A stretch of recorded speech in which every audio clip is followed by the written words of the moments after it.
Welcome back to our video module on quantum mechanics.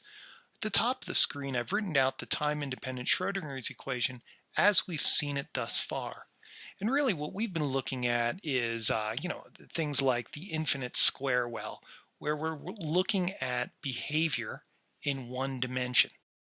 And when we do that, we're looking at wave functions that are functions of x. Or when we take a move from the wave function as a sum of stationary states, we're looking at all of these as a function of x and t. But that's not the real world we live in. What would happen if we tried to reinterpret the Schrodinger equation in 3 dimensions?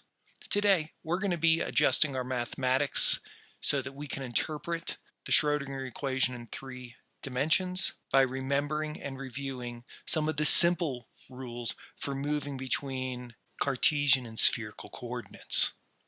So starting off, let's rewrite Schrodinger's equation in 3 dimensions using our Laplacian. And as a reminder that the Laplacian operator is the second derivative of x plus the second derivative with respect to y plus the second derivative with respect to z. And of course, remembering that that's simply del dot del, where d by dx in the I direction, d by dy in the j direction, plus d by dz in the k direction. Now thus far, this should be fairly standard review. However, take a look at the Schrodinger equation I've drawn in yellow. You'll notice that I haven't put this in Cartesian coordinates. I've put this in spherical coordinates, where r is the r vector of r, theta, and phi. The reason is because most of our potentials right here are really a function of the distance from the origin. So while the algebra on the front side might be trickier, it makes sense for the sake of the problem and figuring out wave functions to pretty much always approach things in a spherical coordinate system. So what I'm writing down here is a spherical Laplacian.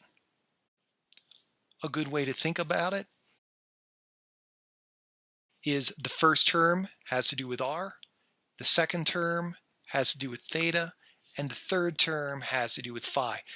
Now, it's not completely separable in this way, but it gives you a good feel of how the Laplacian is functioning. Now, that allows us to come back to the Schrodinger's equation, and we could represent the wave function in either of these 3 ways. We can use r as a vector, we can do x, y, and z as Cartesian, or we can use spherical coordinates right here. And as a quick reminder, we can look at an infinitesimal volume as d3r, or dx dy dz, or in spherical r squared sine theta d theta d phi dr. These relationships right here are worth memorizing.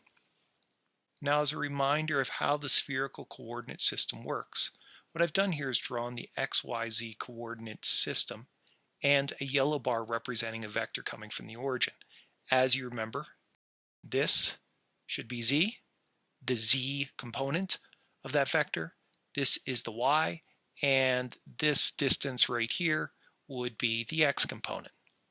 However, if I now want to describe this vector in terms of the spherical coordinate system, the angle between the z-axis and the vector is theta.